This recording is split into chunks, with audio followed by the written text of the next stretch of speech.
सुप्रभात आणि नमस्कार. ज्ञानप्रबोधिनी संशोधन संस्था प्रज्ञामानस संशोधिका पुणे आयोजित मुलांचे भावविश्व समजून घेताना या 1.5 दिवसीय राज्यस्तरीय परिसंवादासाठी आलेले व्यासपीठावरील मान्यवर आणि जमलेल्या सर्व उपस्थितांचे मी ईशा कान्हेरे आपले मनापासून स्वागत करते. कार्यक्रमाची सुरुवात आपण एका पद्याने करूयात. संस्थेतील सदस्य दीप्तीताई आणि नेहाताई आपल्यासमोर पद्य सादर करतील. जे कर्तृत्वाने जिंकतील ही धरती, ते अंकुर आम्ही वाढवितो तळहाती. जे कर्तृत्वाने जिंकतील ही धरती, ते अंकुर आम्ही वाढवितो तळहाती. कुणी हसरे रुसके लाघवी, कुणी लढीवाळ, कुणी स्पर्शु पाहती नभ हे नील विशाल. कुणी अबोल उत्कट, कुणी तर्काची धार, कुणी तिखट तेज जणू शिवबाची तलवार. परिसर्वारूपी नटला तो जगजेठी, ते अंकुर आम्ही वाढवितो तळहाती. जे कर्तृत्वाने जिंकतील ही धरती, ते अंकुर आम्ही वाढवितो तळहाती. फुलण्यास याजला माती संस्काराची, प्रेमाचे पाणी उब सूर्य किरणांची. जिज्ञासा यांची शोधी अथांग अनंत, अन पराक्रमाला अपुरे यास दिगंत. विश्वाला भिजविल करुणा ऐसी चित्ती, ते अंकुर आम्ही वाढवितो तळहाती. जे कर्तृत्वाने जिंकतील ही धरती, ते अंकुर आम्ही वाढवितो तळहाती. ते अंकुर आम्ही वाढवितो तळहाती. ते अंकुर आम्ही वाढवितो तळहाती.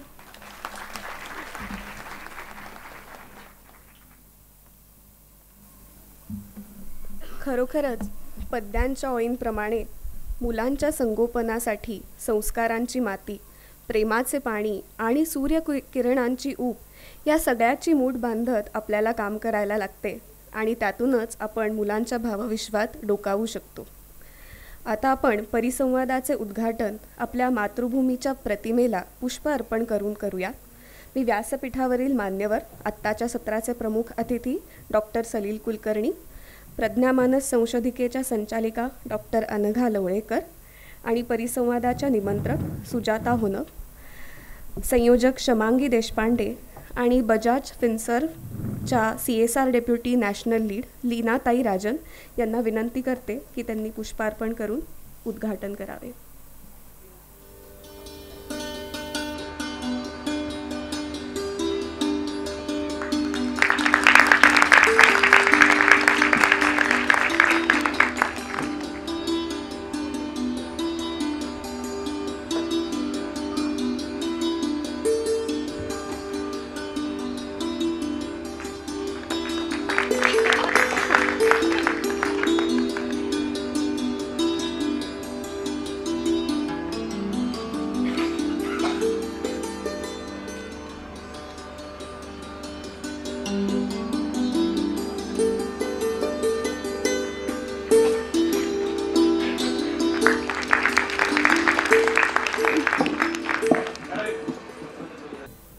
प्रज्ञामानस संशोधिका गेली 50हून अधिक वर्ष समाज परिवर्तनासाठी विविध अंगी क्षमतांचा मूलभूत आणि उपयोजित संशोधनाच्या साथीने विकास या एका उद्दिष्टाला धरून काम करत आलेली आहे.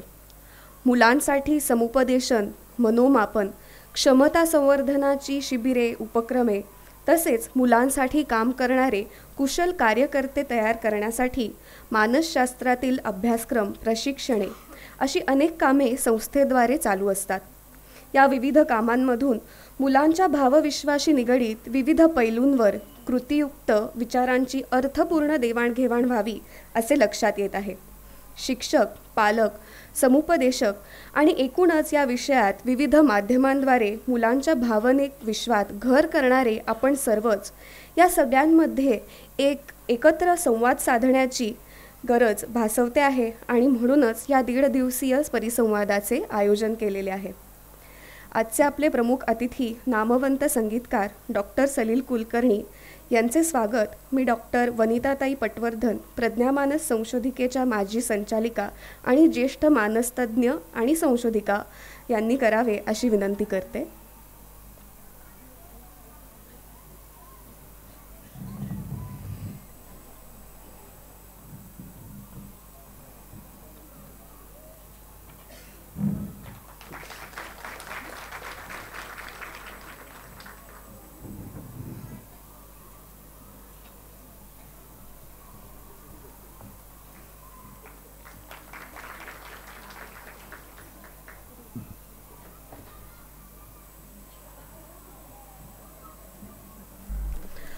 मुलांना केंद्रस्थानी धरून प्रज्ञामानस संशोधिकेने अनेक प्रकल्प हाती घेतलेले आहेत.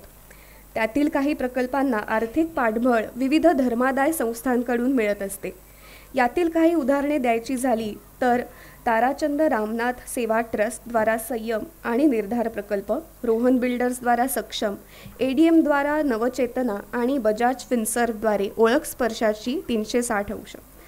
या संवादाची ओळख म्हणजे ओळख स्पर्शाची 360 अंश किंवा good touch bad touch 360 degree या प्रकल्पाच्या निमित्ताने आयोजित केली गेली. 6 ते 14 वयोगटातील मुलांमध्ये लैंगिक शोषण या विषयाबाबत जाणीव जागृती करण्यासाठी ज्ञानप्रबोधिनी संशोधन संस्था आणि स्त्री शक्ती प्रबोधन संवादिनी गट हे गेली 2 वर्षे बजाज फिन्सर्व्हच्या आर्थिक सहाय्याने हा प्रकल्प राबवत आहे. मूल आणि मुलाच्या आजूबाजूला जितके घटक आहेत म्हणजेच पालक, शिक्षक, संस्था चालक आणि सगळ्यांपर्यंत हा विषय पोहोचवण्यासाठी या प्रकल्पातून काम केले जाते. याच बजाज फिन्सर्व्हच्या लीनाताई राजन देखील आज आपल्यासोबत आलेल्या आहेत. त्यांचेही स्वागत. लीनाताई बजाज फिन्सर्व्हच्या CSR डेप्युटी नॅशनल लीड आहेत. त्यांनी अतिशय आस्थापूर्वक या प्रकल्पासाठी आर्थिक पाठबळ मिळवून दिलेले आहे. त्या स्वतः या प्रकल्पाची काही प्रशिक्षणे बघायला सुद्धा आलेल्या आहेत. तर आज आपण लीनाताईंचे देखील स्वागत करूया. मी डॉक्टर सुजला वाटवे, ज्ञानप्रबोधिनी संशोधन संस्थेच्या माजी कार्यवाह यांना विनंती करते की त्यांनी ताईंचे स्वागत करावे.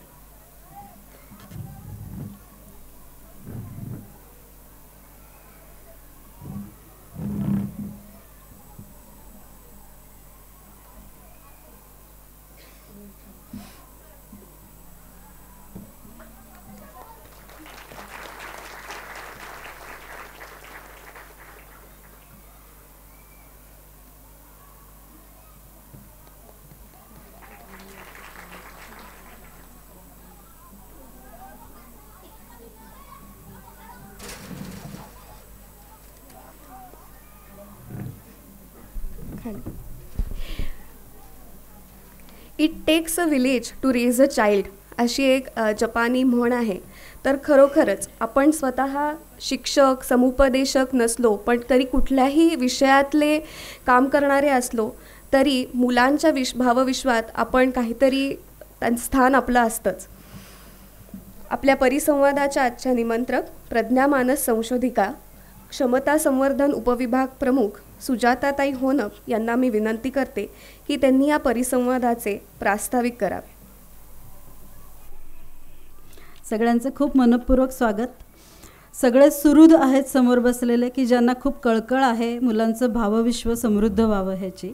त्याच्यामुळे अशी खात्री आहे की ही जी 1.5-2 दिवसाची कार्यशाळा आपण सगळेजण ज्याच्यात सहभागी होत आहात त्याचा तुम्हाला नक्की उपयोग होणार आहे. सगळ्यांना खूप सारं वैचारिक खाद्य आपल्याला ह्या 2 दिवसांमधनं मिळणार आहे. मगाशी ईशानी सांगितलं तसं की ज्ञानप्रबोधिनी गेली अनेक वर्ष मुलांच्यासाठी मुलांची भावना, बुद्धी, वर्तन अशा सगळ्या घटकांच्या संदर्भामधलं काम करत असते. सगळ्याच्या विकासाच्या दृष्टिकोनातनं मार्गदर्शन करणं, टेस्टिंग करणं म्हणजे मनोमापन करणं, शिबिरं घेणं, व्यक्तिमत्व विकासासाठीची संशोधनं करणं, असं सगळं काम ज्ञानप्रबोधिनी प्रज्ञामानस संशोधिका गेली अनेक वर्ष करते आहे. आत्ता सध्याच्या काळामध्ये पोस्ट कोविड तर आहेच पण त्याही खूप आधीपासनं समाजात खूप वेगवेगळ्या प्रकारची असुरक्षितता वाढलेली दिसते आपल्याला. समाज माध्यमांचा टोकाचा प्रभाव मुलांच्या आयुष्यावर पडताना दिसतो.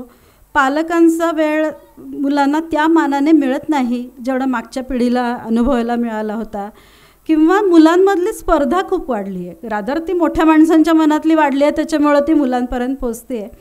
अशा खूप कारणांमुळे मुलांचं भावविश्व खूप सतत गढूळलं जातं आहे, त्याच्यावर खूप परिणाम होतो आहे आणि ह्या घटकांवर काम करण्याची खूप गरज आहे असंही लक्षात येते. आणि त्याच्यात चांगली सुदैवाची गोष्ट अशी आहे की मुलांच्या मधला तो सगळा निरागसपणा, त्यांच्यातली संवेदनशीलता, त्यांना सुरक्षित वाटावं अशा पद्धतीचे प्रयत्न करणारे पण अनेक सुहृद, अनेक संस्था, अनेक सामाजिक संघटना आत्ता आहेत आणि ते पण प्रयत्न पण करत आहेत. त्याच्यामुळे अशा बऱ्याचशा सुहृदांना एकत्र आणून, अशा विषयांवर काम करणाऱ्या तज्ज्ञांना एकत्र आणून, एका व्यासपीठावर आणून अशा सुहृदांना काही मार्गदर्शनासाठीची एक संधी उपलब्ध करून द्यावी अशा विचाराने आपण हा परिसंवाद आयोजित केलेला आहे.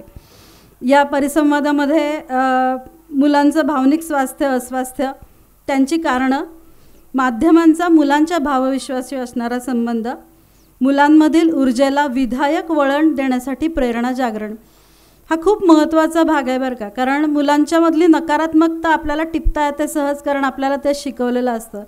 पण सकारात्मकता, त्यांच्यातली ऊर्जा, त्यांच्यातली सगळी विधायक ज्या गोष्टी आहेत त्या सगळ्या शोधणं आणि त्याला एक वळण देणं, त्याला चॅनलाइज करणं, अशा गोष्टी आपल्याला शिकवलेल्या नसतात, आपल्याला त्या सवयीच्या नसतात. त्याच्यामुळे याच्यात काम करणारेही काही तज्ज्ञ आपल्याला मार्गदर्शन करणार आहेत की अशा प्रकारच्या सगळ्या, ज्याला आपण आता रूढ भाषेमध्ये स्ट्रेंथ असं म्हणतो, आणि त्या स्ट्रेंथ शोधणं आणि त्याला चॅनल मिळवून देणं अशाकरता काम करणारेही काही तज्ज्ञ आपल्याला मार्गदर्शन करणार आहेत. समुपदेशन, योग्य वेळी मिळणारं समुपदेशनाचं महत्त्व हा खूप महत्त्वाचा मुद्दा आहे. कारण वेळ निघून गेल्यानंतर ती जी जखम मनावर झालेली असते ती भरून यायला खूप वेळ लागतो. त्याच्यामुळे योग्य वेळी केलं जाणारं समुपदेशन ह्याच्यासाठीचे मार्गदर्शनाचे तज्ज्ञ पण आपल्याशी संवाद साधणार आहेत. या परिसंवादाचं उद्घाटन माननीय डॉक्टर सलील कुलकर्णी यांच्या हस्ते झालेलं आहे, होत आहे, होणार आहे आणि त्यांचं खूप मौल्यवान असं अशी मार्गदर्शन आपल्याला आता ऐकायला मिळणार आहे. या सगळ्या 2 किंवा 1.5 दिवसाच्या एकूण परिसंवादामध्ये वेगवेगळ्या प्रकारच्या क्षेत्रांमध्ये काम करणाऱ्या मान्यवरांचं मार्गदर्शन आपल्याला मिळणार आहे. त्याच्यामध्ये ख्यातनाम बालरोग तज्ज्ञ डॉक्टर संदीप केळकर, करिअर मार्गदर्शक डॉक्टर श्रीराम गीत, ज्येष्ठ समाजसेविका रेणुताई गावस्कर, ख्यातनाम दिग्दर्शक श्री परेश मोकाशी, ज्ञानप्रबोधिनीचे कार्यवाह श्री महेंद्रभाई सेठिया, बालकांच्या क्षेत्रातील अनुभवी अशा सौ माधुरीताई सहस्त्रबुद्धे, ज्ञानप्रबोधिनी निगडी प्रशालेमधले अनुभवी शिक्षण तज्ज्ञ श्री शिवराजदादा पिंपुडे आणि ज्येष्ठ मानसतज्ञ डॉक्टर उज्ज्वल नेने यांचा या सगळ्या तज्ज्ञांमध्ये समावेश आहे. आपण सगळ्यांनी या सगळ्या सत्रांचा आनंद घ्यावा आणि ह्याच्या जोडीने एक उपस्थितांच्या सक्रिय सहभागाचं, गटचर्चांचं पण एक सत्र आपण दुपारी आयोजित केलेलं आहे. तर आपण सगळ्यांनी या सगळ्याचा खूप आनंद जरूर घ्यावा. यातनं नक्कीच आपल्याला खूप ज्ञानही मिळणार आहे. त्याच्यामुळे त्या मिळालेल्या ज्ञानाचा उपयोग आपण आपल्या घरातल्या, आपल्या आसपासच्या, आपल्या संपर्कात असलेल्या सगळ्या लहान मुलांच्या भावविश्वाच्या समृद्धीसाठी नक्की करूया. धन्यवाद.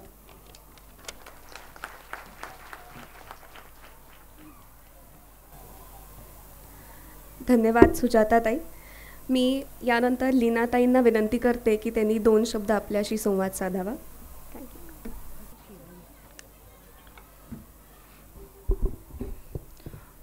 सभी लोगों को नमस्कार. मेरा नाम लीना है और मैं बजाज फिनसर्व CSR का हिस्सा हूँ.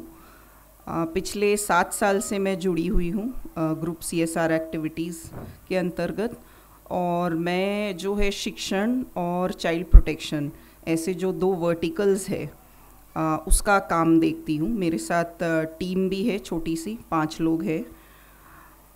ज्ञान प्रबोधिनी के साथ हम लोग 2017 से जुड़े हुए हैं, और जो पहला प्रकल्प हमने किया था वो एक बहुत ही छोटे तौर पे शुरुआत की थी हमने, और उसका भी नाम GTBT ही था, गुड टच बैड टच.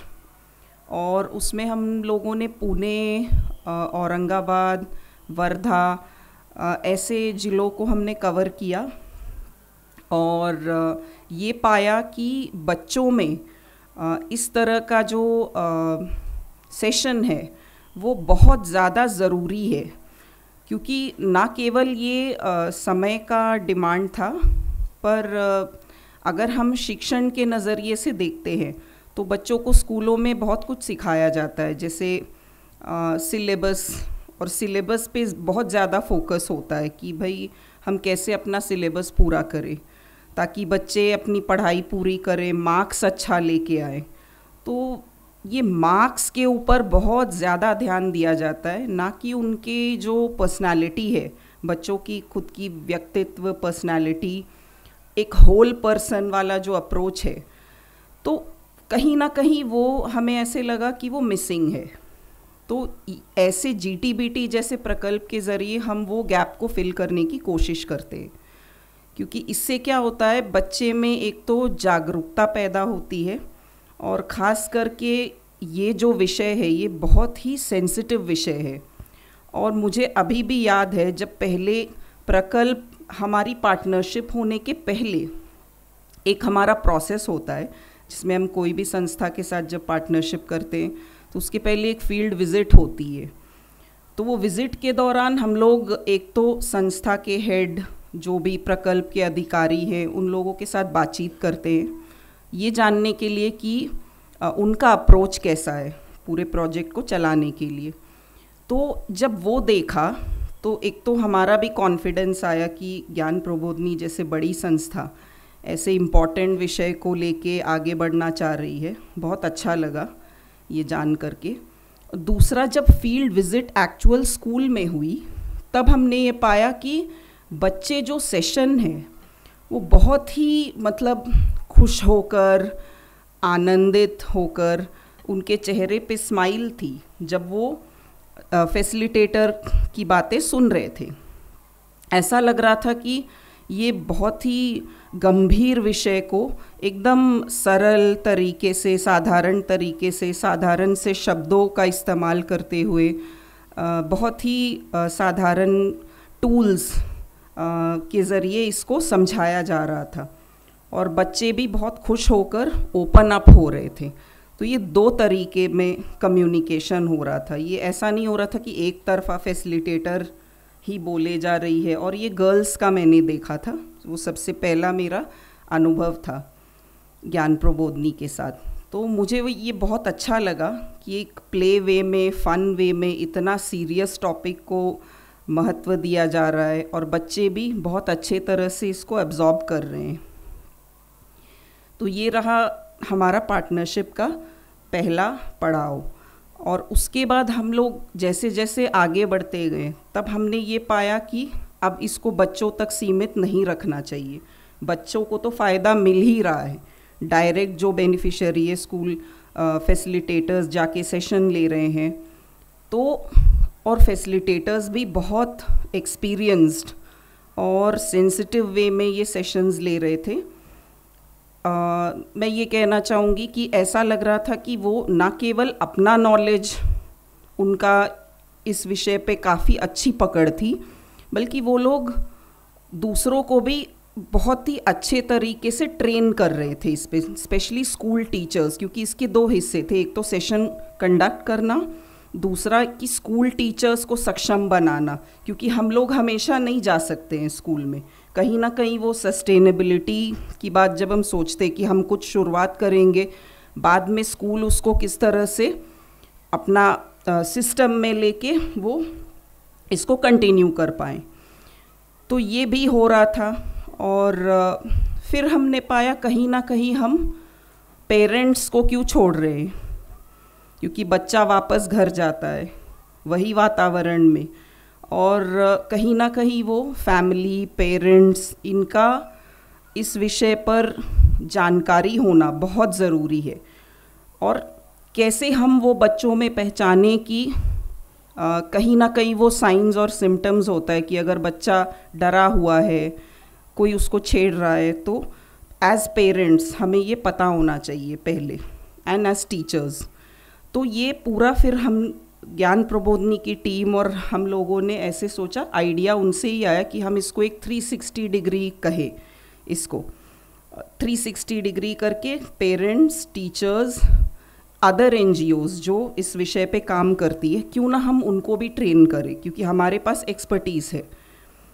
तो इस तरह से इसका सेकेंड फेज़ हमने शुरू किया, और जहाँ पे अहमदाबाद भी एज अ सिटी, यहाँ पे भी इसका काम शुरू है।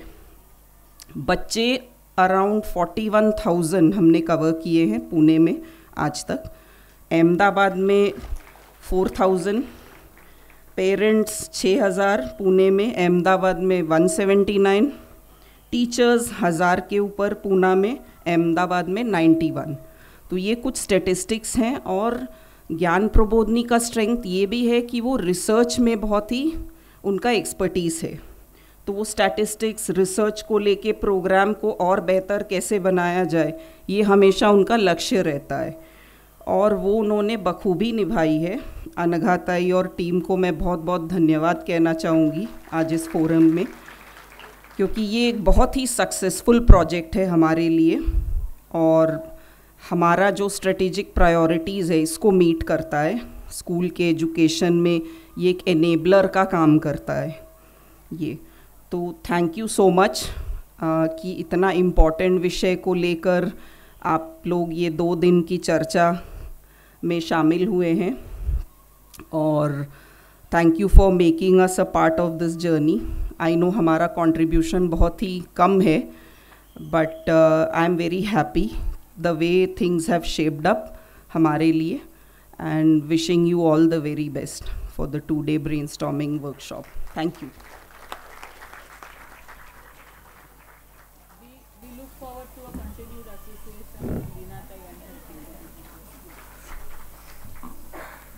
धन्यवाद लीना जी।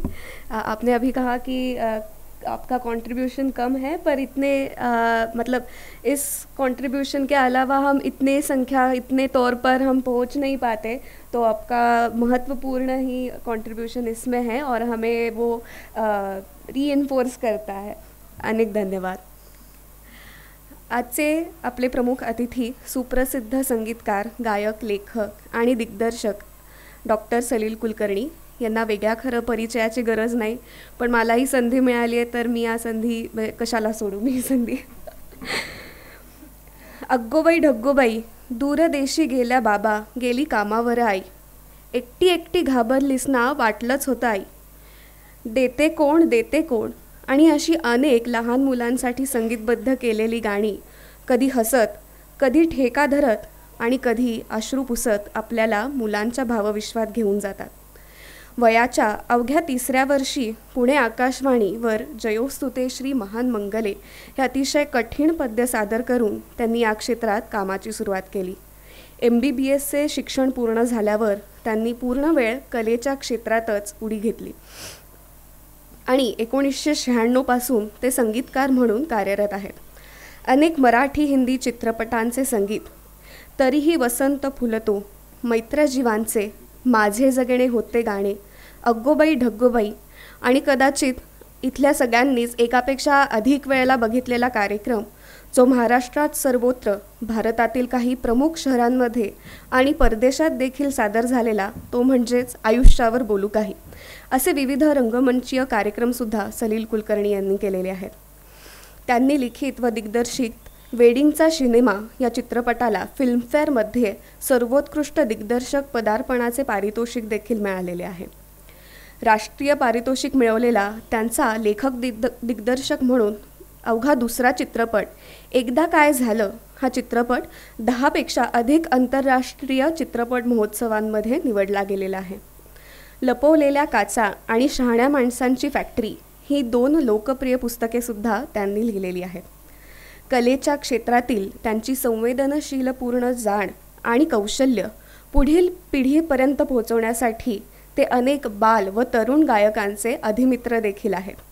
मी डॉक्टर सलील कुलकर्णी यांना विनंती करते की त्यांनी या परिसंवादाचे उद्घाटनपर मनोगत आपल्यासमोर व्यक्त करावे।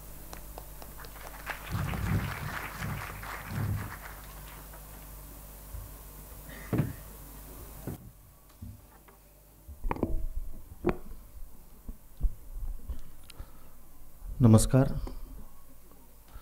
रंगमंचावरचे सगळे मान्यवर आणि समोर बसलेले सगळे मान्यवर,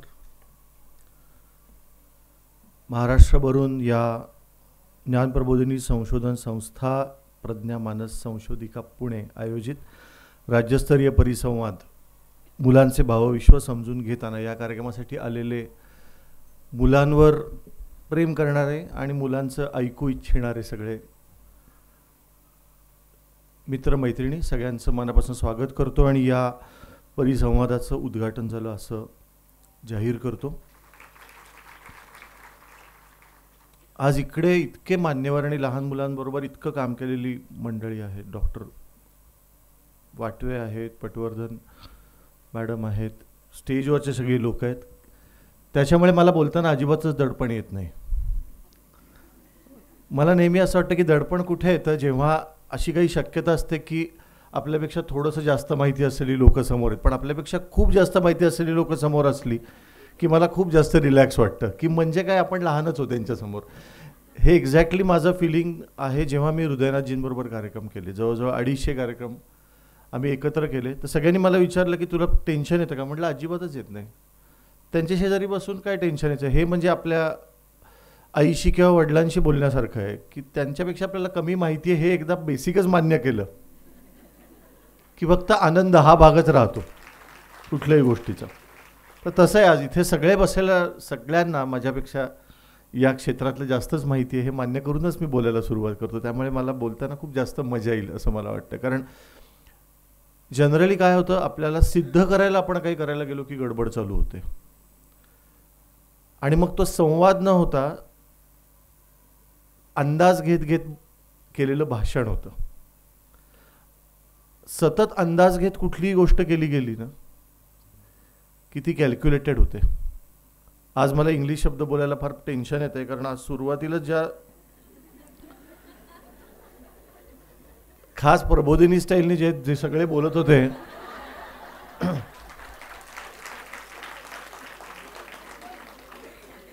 मला असं वाटतं की मला सारखं हसू काय होतं की मला तर कळलं, पण माझ्या मुलांना जर समोर आणून बसवलं असतं तर नंतर म्हणले असते की बाबा त्या मॅडम सुरुवातीला संस्कृतमध्ये काय छान बोलल्या. हेच 100%. कारण सगळे कृतिशील विचार प्रयोगात आणून त्याच्या कुठल्या प्रतलावर वगैरे तर सगळं असं एकदम ऐकायला छान वाटलं असतं. मुलांना कळलं काही नसतं, पण अशी भाषा ऐकायला मिळत नाही. मी अभिनंदन करतो प्रबोधिनीच्या या सगळ्या लोकांचं की अशी भाषा जपणं आणि अशी भाषा बोलणं हे इतकं क्वचित होतं आता आणि इतकं सुंदर वाटत होतं ऐकायला. एखादी कविता ऐकावी बोरकरांची, कुसुमाग्रजांची, असं बोलणं वाटणं ही आता खूप कमी ठिकाणी होणारी गोष्ट आहे. त्याच्याकरता मी खूप मनापासून अभिनंदन करतो. अशी भाषा तुम्ही सगळ्यांनी जपली, फार मनापासून अभिनंदन. चांगली भाषा ऐकायला खूप मजा येते, कुठलीही चांगली भाषा. जसं अटल बिहारी वाजपेयी जेव्हा हिंदी बोलायचे किती छान वाटायचं. आमच्याबरोबर एकदा सारेगमपत शुभा मुदगलजी होत्या, गेस्ट जज म्हणून आल्या होत्या. इतक्या सुंदर हिंदी बोलत होत्या की मी आणि अवधूत असं दोघंही त्यांच्याकडे असे स्तिमित होऊन बघत होतो की बापरे ह्या किती सुंदर. मग मी त्यांना म्हटलं की तुम्ही इतकं छान हिंदी बोलताय की तुम्ही, आणि इतकं गोडही बोलत होते की तुम्ही कदाचित एखादी शिक्षा वगैरे सांगितली तरी आम्ही धन्यवादच म्हणू, इतकं तुम्ही छान. सांगायचा मुद्दा, इतकी चांगली भाषा ऐकायला मजा आली. लहान मुलं या विषयावर अलीकडे म्हणजे हा या 2024 मधला कदाचित माझा 15वा किंवा 16वा प्रसंग आहे लहान मुलं या विषयावर बोलण्याचा. आणि याचं कारण काय असं मी पण विचार केला तर मला असं वाटतं की माझे वडील फार लहानपणी गेले, वयाच्या 6व्या वर्षी. सो तुम्हाला सगळ्यांना माहिती आहे की तुमच्या बालपणातच सगळं दडलेलं असतं.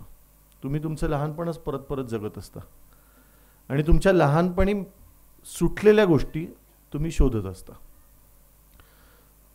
त्याच्यामुळे कदाचित मला माझ्यातला तो जो लहान मुलगा जो कदाचित फार पटकन मोठा झाला, ती वर्ष जगायला परत आवडतं. म्हणून कदाचित मला लहान मुलांची गाणी करायला आवडत असतील का असा मी विचार केला. जवळजवळ 65-70 गाणी विंदांची, पाडगावकरांची, संदीप खरेची, शांताबाईंची करताना मला असं लक्षात आलं की ती गाणी करणं सगळ्यात जास्त अवघड आहे. मग त्याच्यानंतर मधली सुट्टी तुम्ही कदाचित झी मराठीवर बघितलं असेल की मी फक्त लहान मुलांचं ऐकायचो, असं तो कार्यक्रम होता. आणि त्या कार्यक्रमात मी मुद्दाम शाळेत जाऊन सांगायचो की तुम्ही मुलं निवडू नका, मी निवडतो. कारण शाळेतले शिक्षक नेहमी हुशार चुणचुणीत मुलंच निवडतात. आणि त्यांच्यामध्ये जी हुशार चुणचुणीत असतात ती असतातच असं नाही असं मला वाटतं. कारण हुशार चुणचुणीतचे आपल्याकडे ठरलेले निकष असतात की जो मुलगा पटकन उभा राहून आज आपल्या देशामध्ये अशी जो सुरुवात करेल ना, त्यांच्याबरोबर बोलायला मला कंटाळा येतो. तर मी मुद्दाम असं शोधायचो की कुठली मुलं आपण बोलत असताना खिडकीच्या बाहेरच बघतायत, त्यांना मी बोलवायचं की तू ये रे. कारण त्यांच्याकडे एक गोष्ट असते आणि मला नेहमी असं वाटतं की प्रत्येक मुलाकडे आपली एक गोष्ट असते. मागच्या बाकावरच्या मुलाकडे पण एक गोष्ट असते, अत्यंत अबोल मुलाकडे पण एक गोष्ट असते आणि अत्यंत दंगेखोर मुलाकडे पण एक गोष्ट असते. पण ती आपण सतत हुशार आणि चुणचुणीत मुलांच्या गोष्टी ऐकल्या तर त्या मागच्या बाकावरच्या मुलांच्या गोष्टी कोण ऐकणार. म्हणून तो कार्यक्रम केला आणि मी अजून लहान मुलांच्या जवळ आलो. आणि त्याच्यानंतर मला असं वाटतं की ॲज अ सिंगल पेरेंट मी माझ्या वयवर्ष 6 ते 8 म्हणजे वयवर्ष 6ची मुलगी आणि 8चा मुलगा असं आता ते दोघं 19 आणि 17 असे झाले. सो 11 वर्ष सिंगल पेरेंट म्हणून 2 मुलांना वाढवणं, याच्यातनं मी जितकं पालकत्व आणि जितकं बाबापण शिकलो जितकं असं मला वाटत नाही की कुठल्याच पुस्तकात किंवा कुठल्याच परिसंवादातून मी शिकलो असतो. कारण तुम्हाला 2 वेगवेगळी मुलं जरी ती आपलीच असली तरी कुठलीच 2 मुलं ती दिसायला खूप सारखे आहेत ते बहीण भाऊ, पण अत्यंत टोकाची वेगवेगळी मुलं त्यांचं म्हणणं ऐकणं याची सवय लागली. त्याच्यामुळे कदाचित मला एकदा काय झालं, हा चित्रपट लहान मुलगा आणि त्यात breaking a bad news to a kid, लहान मुलाला गोष्ट कशी सांगावी या गोष्टीवरचा तो चित्रपट होता. 3 पदर होते त्याचे. एक तर ब्रेकिंग अ बॅड न्यूज, लहान मुलाला तुम्ही बघितलं असेल, नसेल तर आता तो 1 महिनाभरात ॲमेझॉन प्राईमवर येईल तर नक्की बघा. तो राष्ट्रीय पुरस्कार पण मिळाला. मला असं वाटतं की तो त्या माझ्यातल्या ना संगीतकाराला मिळाला ना दिग्दर्शकाला मिळाला, तो माझ्यातल्या वडिलांना पुरस्कार मिळाला असं मला वाटतं. राष्ट्रीय पुरस्कार ॲज अ फिल्म मेकर मिळाला तो वडिलांना, कारण ती फिल्म वडील आणि मुलाच्या नात्याची तर होतीच आणि स्टोरी टेलिंगवरची होती की गोष्ट किती किती मुद्दे पोचवू शकते आणि कुठले कुठले पोचवू शकते याच्यावरची ती फिल्म होती. हे सगळं करत आता मी थोडंसं लहान मुलं या विषयावर बोलणार आहे. तुम्ही इकडे नेहमी तुमच्यामध्ये सगळ्यांमध्ये सगळ्यात कॉमनली वापरला जाणारा शब्द असेल की मुलांशी संवाद साधा, असं तुम्ही पालकांना सांगत असाल, बरोबर आहे ना? बरं, मी खूप इंटरॅक्टिव्ह बोलायला मला आवडेल. म्हणजे असे बुवा प्रवचन करतायत आणि तुम्ही डोलताय असं मला थोड्या वेळाने कंटाळा येतो. मी त्यांना जेव्हा आमच्या घरी गप्पा झाल्या तेव्हा मी सांगितलं की भाषण करायचं असेल तर मी जास्तीत जास्त 7-8 मिनिटच बोलीन. कारण मला माहिती आहे मी शाळेपासून कोणी भाषण करायला लागलं की मी सतरंजीचे दोरे काढणाऱ्या मुलांपैकी एक होतो. की ते असतं ना की भाषण सुरू झालं की आपण 5 मिनिटं ऐकतो आणि नंतर सतरंजीचे दोरे काढणे, पुढच्याच्या शर्टावर चौकोन काढणे पेनानी वगैरे, हे याच्यातला मी कायम होतो. पण गोष्ट सांगायला लागलं की मला फार आवडायची. आणि भाषण आणि गोष्टीत ही मोठी तफावत आहे की भाषणाचा कंटाळा येतो आणि गोष्ट ऐकावीशी वाटते कुठल्याही वयामध्ये. त्यामुळे मला तुम्हाला खरं की हा सगळ्यात कॉमनली तुम्ही शब्द वापरता ना, मुलांशी संवाद साधा. मला असं वाटतं की इथे खूप मोठा कॅच आहे. मुलांशी संवाद साधा म्हणजे आपल्याला असं वाटतं की मुलांशी बोला, आणि पालक इथेच गैरसमज करून घेतात की पालक त्यांच्या सोयीनी त्यांच्या एका सोयीच्या वेळेला फुरसतीत मुलांना समोर बसवतात आणि संवाद नावाचं एक भाषण त्यांना देतात की जीवनामध्ये काय काय करायला पाहिजे, आयुष्यात नेहमी लक्षात ठेव, आत्ता कष्ट केलेस तरच नंतर तुला यश मिळेल, आयुष्यात कधीही खोटं बोलू नकोस, तुझ्या बापाने तुझ्यासाठी काय केलंय तुला माहिती नाही, हे घर उभं करण्यासाठी मी किती घाम गाळलाय तुला माहिती नाही. मी आत्ता माझ्या पुढच्या चित्रपटात एक डायलॉग लिहिला आहे, तो तुम्हाला कदाचित ऐकायला आवडेल. मी की तर सतत असं लेक्चर देणारे वडील आहेत, तर तो मुलगा आजोबांना विचारतो की तुमच्या बाबतीत असं कधी झालं होतं का? तर ते म्हणतात काय?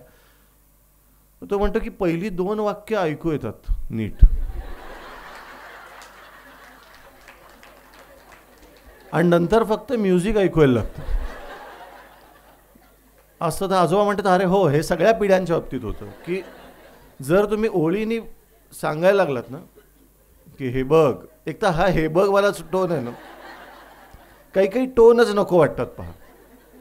त्याच्यातला हे पहा, हा हे बघ, आयुष्यामध्ये जीवनामध्ये इथपासून सुरू होणारी वाक्य मुलांना आवडत नाहीत, त्यांना कंटाळा येतो. आणि पहिल्या 2 वाक्यानंतर त्यांना डंग एवढंच ऐकू येत असतं. आपल्याला वाटतं की ते आपल्याकडे बघत आहेत. ते अजिबात आपल्याकडे, आपल्या थ्रू ते पलीकडे बघत असतात आणि ते वाट बघत असतात की यांचं भाषण कधी संपेल. त्यांच्यासमोर सतरंजी नसते फक्त दोरे काढायला, नाही तर त्यांनी काढलेच असते. सो मी तुम्हाला समुपदेशक इथे जे आहेत त्यांनाही सांगतो की प्लीज छोटी छोटी वाक्य बोला मुलांची. छोट्या इन्स्ट्रक्शन्स, एकच इन्स्ट्रक्शन एका दिवशी, एका संवादात एकच इन्स्ट्रक्शन, 5 गोष्टी लक्षात ठेव असं म्हटलं की तो मुलगा पहिल्यांदाच म्हणतो की बापरे किती हे मला काय काय सांगणार आहेत. आणि मुळात पालकांना पण सांगताना आणि तुम्ही पण मुलाशी संवाद साधा, याचा अर्थ 80% वेळ त्यांचं ऐका आणि 20% वेळा हां अजून आणि एवढंच बोला, जे सगळ्यात अवघड असतं. आपल्याला काय होतं, आपण जसे जसे वयाने मोठे होत जातो तसं तसं आपल्याला आपला अनुभव वाढत जातो, हे नक्की आहे. पण त्या अनुभवाबरोबर आपल्याला बोलावंसं वाटणं किंवा आपली बोलण्याची हौसही वाढत जाते. बरोबर आहे? Thank you for being so honest. नाही, खरंच हौस वाढत जाते आणि त्यातून मला नेहमी असं वाटतं की मी किती छान समजावतो हे सांगायला आपल्याला आवडतं. बरोबर आहे? त्यातून जर आपल्याबरोबर आपला एखादा कलीग, आपले एखादे आपल्याबरोबर काम करणारे इंटर्न, एखादं आलेले गेस्ट किंवा त्या मुलाचे आई वडील हे जर असतील तर मला नेहमी असं वाटतं की तिसऱ्याला दाखवायला दुसऱ्याला समजावू नये. आणि हे खूप वेळेला होतं की मी किती छान करतोय. सांत्वन पण बघा, आपण सांत्वन तिसऱ्याला दाखवायला दुसऱ्याचं सांत्वन करतो. हे बघ जीवनामध्ये लक्षात ठेव, त्याला नको असतात ही वाक्य. मी आत्ताच एक त्याला कविता म्हणा काही म्हणा मी लिहिलं होतं की अशी काही वाक्य बोलावीशी वाटलीच तर ती गिळून टाका आणि एक चक्कर मारून या आणि त्याच्या शेजारी नुसतं बसा. तिथे फक्त असा, त्याला तुमच्या फक्त शेजारी बसण्याची गरज असते. कारण तो रात्री जेव्हा एकटक आड्याकडे बघत असतो तेव्हा त्याला याच्यापैकी तुमचं एकही वाक्य सोबत करत नाही. ती नुसती वाक्य असतात, ती रेनकोटवरून पाणी वाहून जावं तशी वाहून जातात. तेच मला समुपदेशनाचं किंवा मुलांची संवादाशी वाटतं की जी रेनकोटवरनं वाहून जाणार आहेत पाण्यासारखी ती वाक्य कशाला बोलायची. त्यांनी फक्त आपण वाक्यांची गर्दी आणि मुलात कन्फ्युजन एवढंच वाढवत असतो. सगळी मुलं आपल्याला हव्या त्याच वेळात बोलतील असं मोठ्यांना का वाटतं. चल रे जरा आपण बोलूया, हा कसला टोन आहे. शनिवार रविवार हेच संवादाचे दिवस का असावेत. कारण पालकांना सुट्टी असते म्हणून. जसे ते मॉलमध्ये नेण्याचे दिवस असतात. मॉलमध्ये नेणं, एक चित्रपट बघणं, येताना पावभाजी खाणं, ही पालक म्हणून पार पडलेली जबाबदारी वाटणारे आपल्याकडे 80% पालक असतात. काय कमी आहे. मॉलमध्ये तर नेतो मी. तसंच मला असं वाटतं की संवाद जो फक्त शनिवार रविवारी होतो आणि त्यातूनही मुलांना समोर बसवून आपण जे सांगितलं जातं, ह्या संवादाची खरंच गरज आहे. कारण याला संवाद म्हणायचा का, याच्यावर आपण सगळ्यांनी विचार करायला पाहिजे का त्यांचं ऐकायला पाहिजे ॲट देअर कन्व्हिनियंट पॉईंट. मला असं वाटतं मुलांना बोलायची वेळ त्यांना हवी तेव्हा दिली पाहिजे, आपल्याला हवी तेव्हा नाही. हा मला सगळ्यात मी शिकलेलो मुद्दा आहे की त्यांना कदाचित सकाळी उठल्या खूप बोलायचं असतं. माझी मुलगी खूप अबोल आहे. ती क्रिकेटर आहे आत्ता महाराष्ट्राच्या अंडर-19 टीममध्ये आणि मुलगा गायक आहे. आता आपल्या इकडे अजूनही लोकांची सायकोलॉजी तशीच आहे. म्हणजे अजून लोक मला अच्छा तुमच्याकडे उलटच आहे ना असं म्हणतात. तर मी त्यांना म्हणतो कसं काय उलटं, म्हणजे मला काही कळलं नाही. नाही म्हणजे मुलगी क्रिकेट खेळते आणि मुलगा गातो. तर आपल्या इकडे अजूनही ते लोक नुसतं वरवर सारे शिंपण काही आतून उमलत नाही ग, अजून उजाडत नाही ग, असं आमचं गाणं आहे. तसंच येते इथे दशकांमागून सरली दशके अन शतकांच्या गाथा ग, ना वाटांचा मोह सुटेवा ना मोहाच्या वाटा ग. पथ चकव्याचा गोल सरळवा कुणास उमगत नाही ग, प्रवास कसला फरफटा अवगी पान जळातून वाही ग, अजून उजाडत नाही ग. तर ते तसंच आहे अजूनही, पण तो वेगळा मुद्दा असा आहे की त्यांना जर मला माहिती आहे की माझ्या मुलीला सकाळी जेव्हा ती क्रिकेटला जाते तेव्हा तिला जर मी गाडीतून सोडायला गेलो तर तेव्हा ती खूप बडबड करते. ती वेळ मी पकडायला पाहिजे की ती कधी बोलते, तेव्हा मी बरोबर असायला पाहिजे ना. मी आल्यानंतर काय ग तू बोलतच नाहीस, तुम्हाला संवाद साधायला नको. पण कारण तिला जेव्हा बोलायचं होतं तेव्हा तुम्हाला वेळ नव्हता. आता तुमच्या कन्व्हिनियन्सनी तुम्ही त्या व्यक्तीला कसं बोलायला लावणार. आपलेच फक्त मूड असतात असं पालकांना वाटतं, मुलांचे पण असतात ना. ती काय आपली म्हणजे इथे तुम्ही सगळे सायकोलॉजिस्ट आहात, इथे मोठे मोठे सायकोलॉजिस्ट आहेत, तर आपण काय ती काय आपली प्रतिकृती नाही, ते काय आपले मिनिएचर्स नाहीत. ती वेगळी व्यक्ती आहे, तर वेगळं म्हणणं आहे, वेगळं मन आहे, वेगळ्या धारणा आहेत. हे लक्षात घेतलं तर हा संवाद सुधारेल. हा एक मला मुद्दा वाटतो की प्लीज त्यांच्या सोयीने त्यांचं ऐका, तर त्यांच्याकडे सांगण्यासारखं खूप आहे. दुसरा मुद्दा, आज इथे खूप काय काय मुद्दे होणार आहेत, भावनिक अस्वस्थतेची कारणे आणि वगैरे वगैरे वगैरे. खूप मुलं, क्रिएटिव्ह मुलं, याच्याविषयी पण तुमच्या इथे नक्कीच आज उद्यामध्ये हा विषय असेलच. तर मला असं क्रिएटिव्ह किंवा कलाकार मुलं होण्याच्या आधीची एक स्टेज असायला हवी, ती म्हणजे रसिक मुलं. आपण डायरेक्ट त्यांना कलाकारच करतो, पण चांगलं ऐकणारी मुलं ही कशी तयार होतात असं तुम्हाला वाटतं? तर तुमच्यापैकी अनेक लोक शिक्षक असतील, तर तुम्ही खरं खरं मला सांगा, तुमच्यापैकी किती लोकांनी मुलांना विचारलं की तुम्ही हल्ली काय ऐकता? का तुम्ही फक्त मुलांना सांगता की हे ऐका, शास्त्रीय पण ऐका रे जरा, काय ढांचिक ऐकता? नुसतं तुम्हाला ना ती अर्थ नसतात काही गाण्यांना, काही त्याला हे नाही ते नाही, कशावरून? हा म्हणजे हे स्वातंत्र्य आपण का घेतो की आपला चॉईस चांगला आणि मुलांचा वाईट? हे कोणी सांगितलं? मी हे अगदी स्वतःच्या अनुभवावरून सांगतो की माझ्या मुलामुळे माझं ऐकणं वाढलं, बदललं पण. कारण मी इंग्लिश ऐकायचो, पण मी लिमिटेड ऐकायचो. तो इंग्लिश गातो खूप छान, त्याच्यामुळे मी त्याच्या निमित्ताने की तू हे काय गातोयस, मग बीटल्स मला ऐकव, मग बीटल्समध्ये किती छान चांगल्या कविता आहेत, मग एल्विस प्रेस्ली जे गातो त्याच्यातही किती चांगल्या कविता आहेत, मग एड शिरन कोण आहे, मग टेलर स्विफ्ट कोण आहे, आणि माझं ऐकणंच वाढलं. हे जर मी त्याला सांगितलं असतं की हे बघ माझ्या ज्या आवडी आहेत की तू हृदयनाथ मंगेशकरच ऐकायला पाहिजेस, तू भीमसेन जोशीच ऐकायला पाहिजेस, तू कुमार गंधर्वच ऐकायला, ते ऐक ना, पण ऐकायलाच पाहिजे म्हटलं की मुलं म्हणतात नाहीच ऐकणार मी. नक्की चचा गोंधळ होतो नेहमी. माझ्या फिल्ममध्ये एक माझा फार आवडता डायलॉग होता, छोटा मुलगा आहे 7 वर्षाचा, तो त्याला वडील रोज गोष्ट सांगत असतात. तर एक दिवस वडील म्हणतात आजच्या गोष्टीचं नाव आहे विश्वास. तर मुलगा म्हणतो म्हणजे विश्वास म्हणजे? एक तर बघा, आपण हे गृहीतच धरतो की आपल्याला माहिती असलेले शब्द त्याला माहिती आहेत, आणि आपल्याला ज्याचा त्याचा अर्थ माहिती आहे त्यालाही माहिती आहे. असं नसतं ना, मुळात शब्दच कधी कधी समजावून सांगायला लागतात, हे आपण विसरतो आपल्या भाषणाच्या जोशामध्ये. तर ते वडील सांगतात की बघ विश्वास म्हणजे काय सांगू का, तू झाडावर उभा राहतोस आणि डोळे मिटून उडी मारतोस, आणि तुला माहिती असतं बाबा झेलणारच, त्यामुळे तुला भीती वाटत नाही. का नाही वाटत? तो म्हणतो का, कारण तुला माहिती आहे बाबा झेलणारच. हा झेलणारच मधला च आहे ना, तो म्हणजे विश्वास.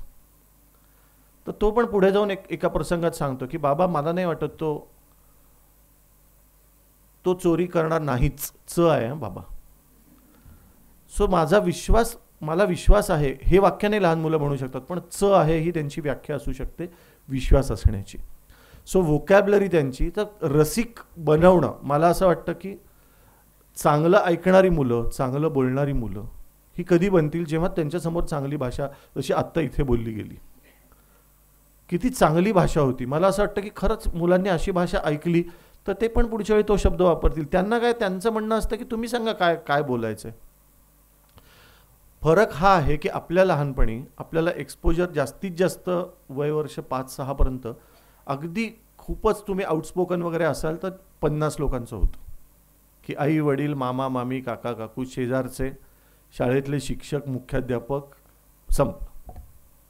आता बघा तुम्ही वयाच्या 2.5-3 वर्षाचं असताना मुलांना डायरेक्ट एक कोरियन माणूस पण भेटतो इंस्टाग्रामवर, एक अमेरिकन स्टँडअप कॉमेडियन पण भेटतो. सो एक्सपोजर 50वरनं 5 कोटीवर 50 कोटीवर गेलं वय वर्ष 2.5-3ला. त्याच्यामधनं जर त्यांना बाहेर काढून चांगलं ऐकणारं, चांगलं बोलणारं, चांगलं गाणारं वगैरे बनवायचं असेल तर मुळात तुम्ही चांगलं ऐकलं पाहिजे घरात. आणि मुलांना हे सांगायला पाहिजे की ही गोष्ट पण तितकीच महत्त्वाची आहे. आपण जसं खाताना 10 वेळेला एक्सपायरी डेट बघतो आणि याच्यात हे नाही आहे, याच्यात हे नाही आहे, आणि व्हीट ब्रेडच पाहिजे का पांढरा ब्रेड पाहिजे का, हे तसं गाण्याच्या बाबतीत का नाही करत. गाताना का काहीही ऐकतो आपण, जे रेडिओवर लागलंय तेच मुलांच्या कानावर पडतं आणि मग मुलांना म्हणतो की काय ऐकतोस रे तू, कारण आपण चांगलं ऐकत नसतो. आपण ज्याच्या घरात लहानपणापासून बार आहे त्याला असं वाटतं की प्रत्येक सेलिब्रेशनमध्ये बार हा उघडलाच जातो. ज्याच्या घरात बारच नाही आहे त्याला त्याची जी संकल्पनाच कधी रुजत नाही. ज्याच्या घरात पुस्तकं आहेत, मला लहानपणापासून कुसुमाग्रज, भा. तांबे ही नावं इतकी ओळखीची वाटली, कारण मला भाषा कळायला लागल्याच ही नावं मी बघितली घरामध्ये. तशीच पुस्तकं मुलांमध्ये असतील तर मुलं म्हणतील की हां हे असं करायचं असतं. पण आपण कधीही न करता वाचनाची आवड लाव रे जरा ह्या वाक्याने काहीच होणार नाही. ही वाक्य अत्यंतच बोथट आणि ही निरुपयोगी वाक्य. जर तुम्ही जर ते केलं नाहीत तर मुलं कशी अचानक रसिक होतील, मुलं कशी अचानक चांगलं बोलायला लागतील, माणसांची सुद्धा चांगलं का बोलतील. म्हणजे हे तुम्ही सगळ्यांनीच बघितलं की रिस्पेक्ट मी अजिबात म्हणजे मी आत्ता नमस्कार केला, मी त्यांना सांगितलं, त्या मला म्हटलं नमस्कार करू नका. मी म्हटलं मी तुमच्यासाठी नाही करत, मी माझ्यासाठी करतोय असं मी त्यांना म्हटलं. याचं कारण असं होतं की मला जेव्हा वाटतं तेव्हा मी नमस्कार करतो. मी फक्त पांढरे केस दिसले तर नमस्कार नाही करत, मला वाटलं पाहिजे. आणि हेच मी मुलांना सांगितलं की मी सांगतो हां की या व्यक्तीने काय केलंय, मग नमस्कार करावं असं वाटलं तर करा. पहिल्यांदा जेव्हा माझा मुलगा शुभंकर जेव्हा माझ्याबरोबर आला कुठेतरी आणि तिथे सुरेश वाडकर होते, तर मी म्हटलं तुला माहिती आहे का माझ्या जन्माच्या साली यांचं पहिलं हिट गाणं होतं. मग सांगायची गरज लागली नाही की तू नमस्कार कर. त्या व्यक्तीला मोठं केलं, कशाला रिस्पेक्ट द्यायला पाहिजे, कशाला प्रतिभावंत म्हणायचं. आता मी थोड्या वेळ भाषण केलं, आता एक गोष्ट सांगतो, आता तुम्ही सतरंजीचे दोरे काढाल याच्यावर की कशाला चांगलं म्हणायचं. तुम्हाला ती गोष्ट कदाचित आवडेल. त्याच्या माझ्या पुस्तकातली गोष्ट, त्याचं नाव आहे किंग ऑफ डरकाळी. की एकदा सगळे प्राणी आणि पक्षी फेसबुकवर रजिस्टर करतात. ते म्हणतात की माणसं जे इतकी सोशल मीडियावर आहेत तर आपण का नाही, आणि आपापले पोस्ट टाकायला लागतात. मोर पावसात नाचतानाचा व्हिडिओ टाकतो, हरिण स्लो मोशनमध्ये पळतानाचं टाकतं, पोपट ऑडिओ क्लिप टाकतो वगैरे वगैरे. पण कोल्ह्या आणि लांडग्याच्या पेजला काही रिस्पॉन्स मिळत नाही. ते म्हणतात काय करावं की फॉलोअर्स वाढतील. म्हणून ते एका बोक्याला बोलवतात आणि बोक्याच्या पावलाचे ठसे का कागदावर उमटवतात आणि पोस्ट टाकतात की नवीन जातीचा वाघ आलाय. आणि त्याला इतकी हाईप मिळते मीडियाकडनं आणि ते इतकं मोठं होतं की त्या बोका न बघता त्याला किंग ऑफ डरकाळी पुरस्कार त्या वर्षीचा मिळतो. तर शेवटचं वाक्य असं होतं की बोक्याला पुरस्कार मिळाला याचा त्रास नाही, पण पुढच्या पिढीतली पिल्लं आता बोक्याच्या ओरडण्याला डरकाळी म्हणायला लागतील. मुद्दा हा आहे की आपण चांगलं म्हणून काय दाखवतो मुलांना, मोठं म्हणून काय दाखवतो, सुरेल म्हणून काय दाखवतो, परफॉर्मन्स म्हणून काय दाखवतो, ह्याच्यावर मुलांचं स्टँडर्डायझेशन होतं की ह्याला छान म्हणायचं, हे सुरेल गाणं आहे, हा मोठा माणूस आहे, हा कष्टाळू माणूस आहे. फक्त ब्लाइंडली हे ऐक रे, याला नमस्कार कर रे, तर ते काही तुमचे गुलाम नाही आहेत. म्हणजे संदीप खरेच्या कवितेतली फार चांगली ओळ आहे की द्यायची असेल तर तुमच्यासाठी द्या खुशी, मिजाज नको तिला लालन पालनाची. तर ही जी मिजाज असते ना लालन पालनाची ती आधी काढून टाकायला पाहिजे, कारण ते की त्यांनी काही ॲप्लिकेशन दिलं नव्हतं तुमच्याकडे की मला या जगात घेऊन या. तुम्ही आता जर आणलंय तर तुम्ही ती मिजाज बाजूला ठेवून त्यांच्या सोयीनी त्यांच्या वेळेला जर गोष्टी करणार असाल तर त्याच्यात मजा आहे. मला स्वतःला असं वाटतं की पालकत्व किंवा मुलांशी संवाद याचा आनंद घेण्याची जर गोष्ट वाटायला लागली तर त्याची मजा येते. ते ज्या क्षणाला काम होतं त्या क्षणाला त्याचं मग ते आताशा मी फक्त रकाने दिवसांचे भरतो मध्ये जातं की नुसती सही करायची कागदावर, मुलगा गुणी आहे, मुलात प्रॉब्लेम आहे. एवढे दोनच गट नसतात की मुलगा नॉर्मल आहे का मुलगा ॲबनॉर्मल आहे. प्रत्येक अचिव्हर पण ॲबनॉर्मल असू शकतो आणि प्रत्येक ॲबनॉर्मल वाटणारा मुलगा पण अचिव्हर असू शकतो असं मला वाटतं. कारण आजची उलट आहे, क्रिएटिव्ह लोकांमध्ये प्रॉब्लेम जास्त असतात. मी अनुभवावरनं सांगतो. प्रॉब्लेम म्हणजे काय, तुम्हाला हादरे जास्त जाणवतात ना, तुम्हाला भूकंप आधी कळतो. ज्यांना देवानी ते डोकं दिलं आहे त्या माणसाला समोरच्याच्या डोळ्यातलं पाणी बाहेर यायच्या आधीच दिसायला लागतं की हा माणूस आता रडेल की काय असं वाटायला लागतं आधीच. कारण तुम्हाला ते देवाने काहीतरी एक कलाकार म्हणून देऊन ठेवलेलं असतं ज्याचं तुम्हाला, आणि तो तुम्ही प्रोफेशनली कलाकार म्हणून जगला नाहीत तरी त्याचा त्रास तुम्हाला होतच राहतो आणि त्याचा आनंदही मिळत राहतो.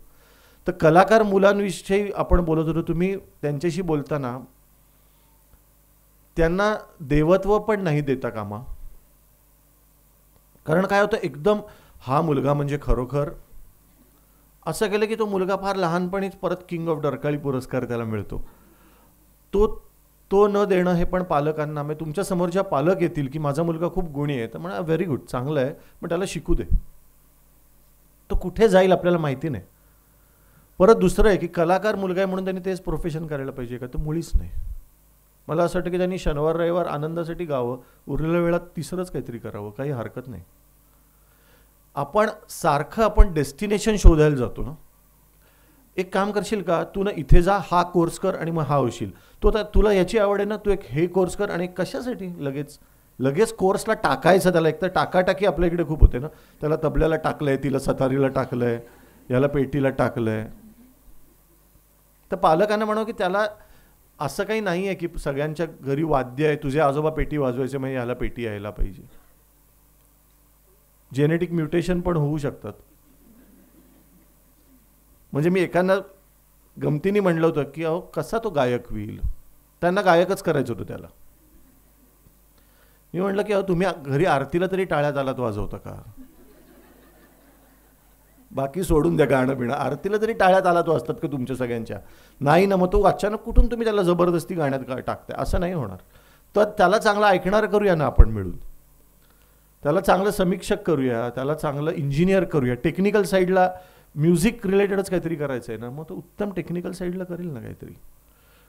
तर ओरबाडून त्याचं प्रत्येक काही झालं तरी याचं मोठा झाल्यावर गुलाबच झाला पाहिजे असं काही नाही. तो चांगला चाफा पण होऊ शकतो आणि चांगली जाईजुई पण होऊ शकते. त्याच्यासाठी प्रत्येकाचा गुलाब करण्याची जी धडपड आहे ना, त्यांनी गडबड होऊ शकते कलाकार मुलांच्या बाबतीत. स्टोरी टेलिंग हा विषय मी फिल्ममध्ये म्हणून त्याच्याविषयी थोडं बोलतो की स्टोरी टेलिंगवर फिल्म का करावीशी वाटली. मला असं वाटलं आत्ताच्या काळात ती एकच गोष्ट अशी आहे ज्याच्यामध्ये पालक आणि मुलं एकमेकांच्या डोळ्यात बघतात.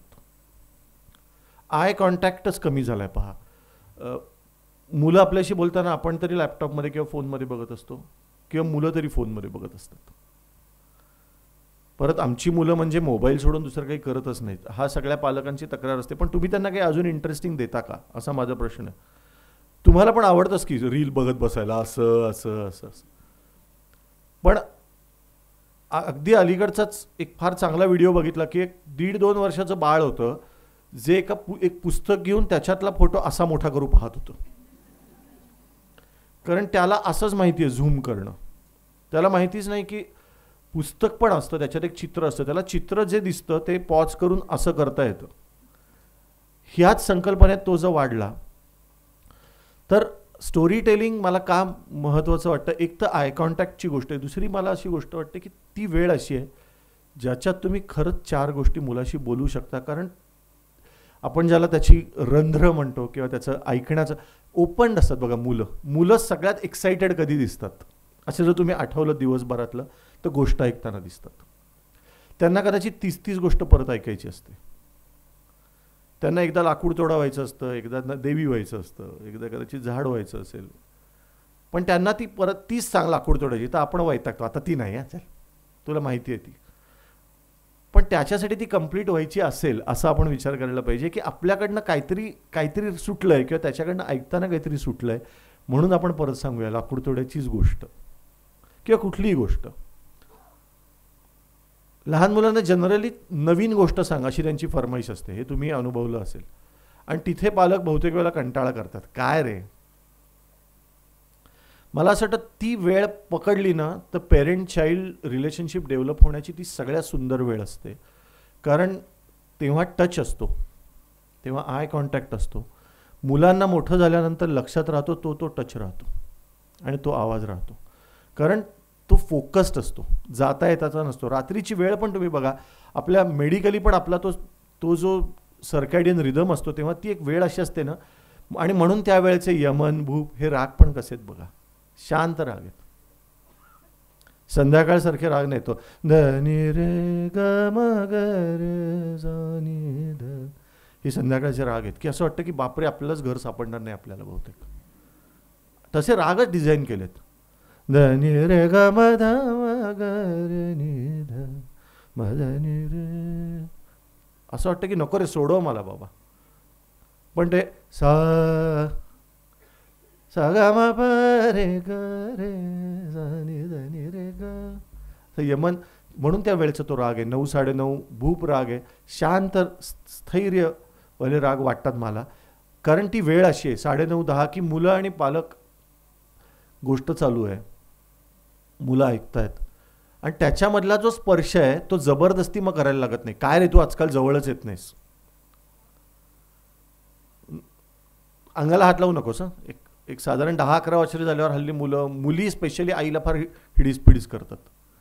हे मी माझ्या भाच्या पुतण्या खूप बघितल्यात की त्यांना काय त्यांना असं असतं शी की तू, आई म्हणली लांब केस की हिला शॉर्टच हवे असतात, आई म्हणली शॉर्ट केस की हिला लांबच हवे असतात.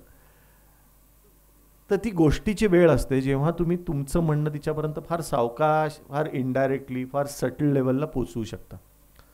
आणि म्हणून स्टोरी टेलिंग आणि अंगाई, म्हणजे मला फार धक्का बसला होता की स्टॅनफर्डला मला या 2 विषयांवर बोलायला बोलवलं होतं, स्टोरी टेलिंग अँड अ लल्लबाय. आणि 1 तासासाठी त्यांनी मला इकडनं बोलवलं. एकदा काय झालं बघून, ऑफकोर्स ती फिल्ममुळे बोलवलं की ह्याच्यावर तुम्ही बोलावं अशी इच्छा आहे. तेव्हाचा एक इंटरेस्टिंग प्रसंग सांगतो. तिथला एक युरोपियन सायंटिस्ट होता, त्यांनी मला विचारलं, now you have done 2 films and you say that there is not a single negative character in your film, so what do you think will be common in all your films. म्हटलं the same thing, there will not be a negative character in my film. कशाला पाहिजे negative character असं मला वाटतं, आणि ह्याला मी संस्कार म्हणतो. की मुलांशी बोलताना पण निगेटिव्ह वाक्य, निगेटिव्ह कॅरेक्टर्स, सतत दुधात विष टाकणारी बाई, ब्रेक सैल करणारा माणूस, गाडीचे, ही माणसं तुम्ही त्यांच्यासमोर आणली ना, ह्या ब्लॅक इमेजेस आहेत, हे पोल्युशन आहे. व्यक्तिचित्रण जे मुलांच्या मनात होत असतं याच्यात ही कॅरेक्टर्स, अशी माणसं मी नाही बघितलेली. हे जर मुलांना सांग, अशी काही लोक नसतात. तर मुलांचा ओव्हरऑल जगावरचा विश्वास वाढेल की चांगली माणसं असतात, मदत करणारी पण माणसं असतात, चांगलं बोलणारी पण माणसं असतात. कशासाठी सारखं तो बघ तो तुला फसवेल, आपला सतत टोन हा मुलांना तो तुला फसवेल, रिक्षावाले काका तुला पळवून नेतील. म्हणजे बरोबर आहे, वाईट माणसं असतातच, मुलांना सावध करायला पाहिजेच, पण सातत्याने निगेटिव्ह बोलणं मुलांसमोर. एक म्हणजे सिंगल पेरेंट्स म्हणून तुमच्याकडे पण येत असतील तर आता माझ्याकडे खूप लोक कन्सल्ट करायला येतात की आता we are going through separation, तर काय करू. मी म्हटलं पहिली गोष्ट करा, don't speak a single negative sentence about the other parent in front of your kids. एक काही तुम्हाला किती राग असेल मनात, तो मनात ठेवा. एकटे बाथरूममध्ये आंघोळ करताना ओरडा त्या व्यक्तीच्या नावाने शिव्या द्या, मुलांसमोर निगेटिव्ह बोलायचं नाही. कारण त्यांच्यासाठी ती आई किंवा त्यांच्यासाठी तो वडील असते. त्यांच्या नावाने पण उल्लेख न करता, अरे तुझे बाबाला फोन कर ना, किंवा आई असेल एकटी तर, किंवा एकटा वडील असेल तर म्हणा की आईला पण फोन करून सांग तुझी अचीवमेंट. तर मुलांना वाटतं की अरे हा माणूस, हे सेपरेट झालेत पण म्हणजे दुश्मनी नाही आहे. आणि हे दुश्मन करण्याचं जे आहे ना, ते मी रियालिटी शो पासून बघतोय. मुलं रियालिटी शो एंटर करताना ना खूप मुलं म्हणून येतात, बाहेर पडताना मोठे म्हणून बाहेर पडतात. 3-4 महिन्यात, 6 महिन्यात ते मोठे झालेले असतात. कसे होतात ते? तर मुलं पहिला 15-20 दिवस, महिनाभर पालक त्यांना सांगत असतात मस्त गा. महिनाभर आणि पालकांना पण लक्षात येतं की यांच्याच स्पर्धा आहे. हा जर चांगला गायला तर आपला मुलगा 2 नंबरला जाईल. मग त्या मुलाला सांगायला की ह्याच्यापेक्षा तुझं चांगलं व्हायला पाहिजे. ही दुसरी पायरी असते. आणि तिसरी पायरी असते की त्याचं वाईट झालं तर बरं. ही कॉम्पिटिशन, ही मत्सर मधली या पायऱ्या आहेत. पहिलं तुझं छान होऊ दे, फाईन.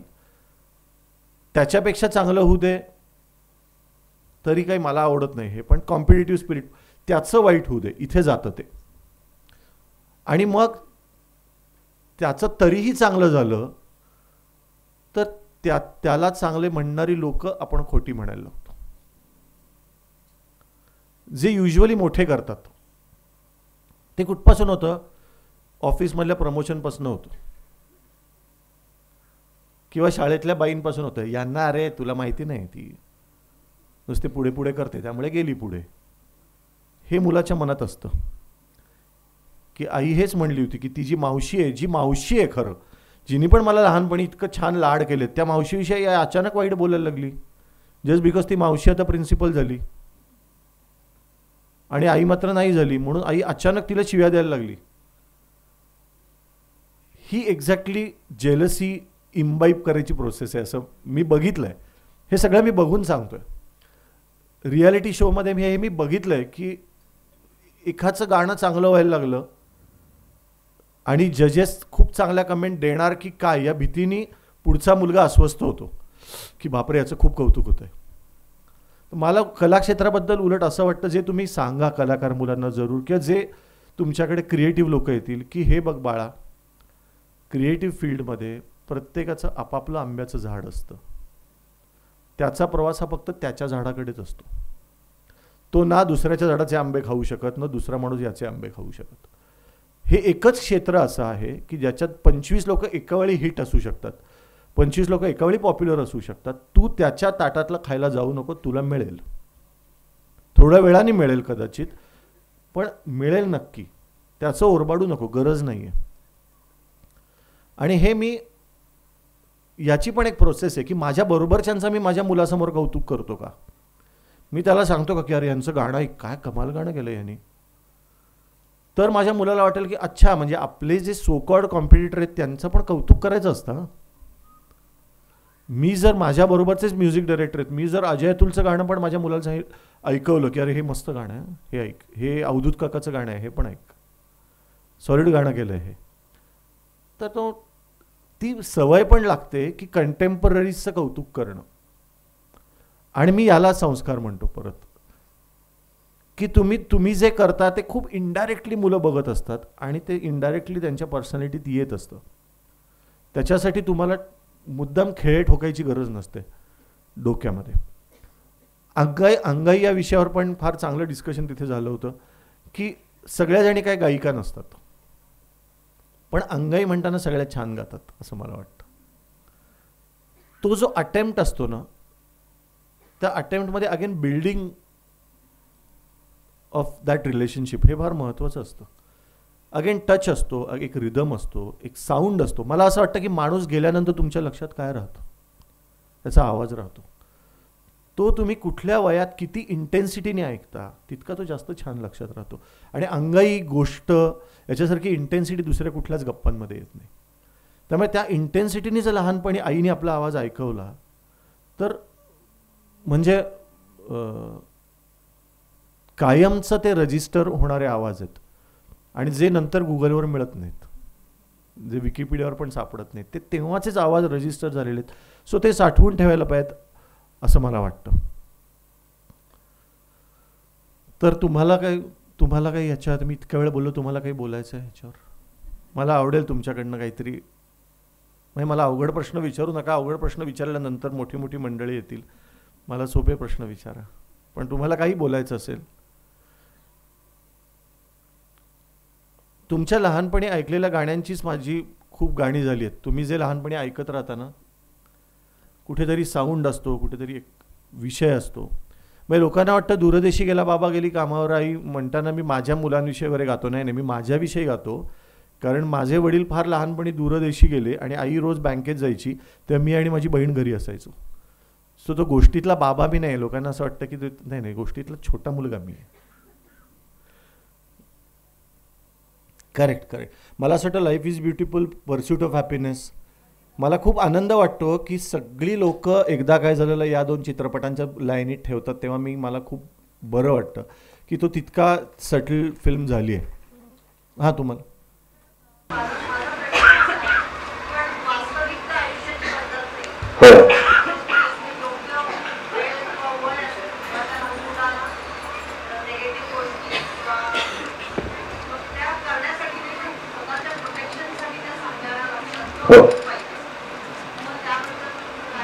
नाही सांगायला पाहिजेत, पण देअर शुड बी अ वे. मला असं वाटतं कुठलाही निरोप पोचवण्याची एक पद्धत पाहिजे. मी पुढची फिल्म लिहितोय लहान मुलांविषयी. त्याच्यात हा प्रसंग आहे की मोठ्या मुलाला दुसरं मूल होणार असताना काय डोक्यात जातं, तेव्हा त्याच्या डोक्यात काय काय चालू असतं. जेव्हा त्याला अचानक एक दिवस कळतं, मग अचानक एक दिवस त्याच्या कोणीतरी गालगुच्चा घेऊन सांगताना की आता तू दादाहून आलायस, तर तो म्हणतो की असं कसं काय, म्हणजे हे कधी ठरलं होतं आपलं? मला कोणी काहीच सांगितलेलं नाही याच्याविषयी, माझ्याशी कोणी बोललेलंही नाही, मला कोणी कन्सल्टही केलेलं नाही आहे. तर हा मला विषय असं वाटलं की हा महत्त्वाचा विषय आहे आणि याच्या अनुषंगाने अजून खूप विषय आहेत, पण मुळात हा त्याचा एक ट्रॅक आहे त्या फिल्मचा.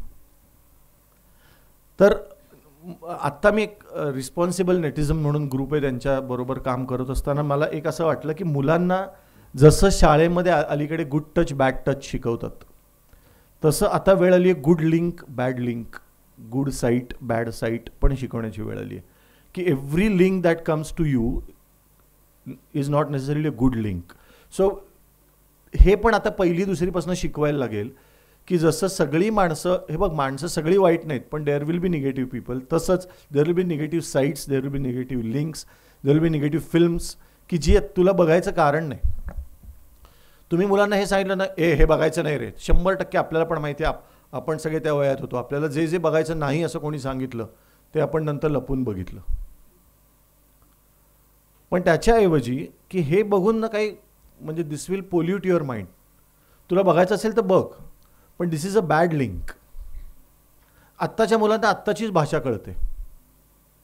दिस इज अ बॅड साईट, आणि बघ तू या बॅड साईटमधनं अडकत गेलास तर,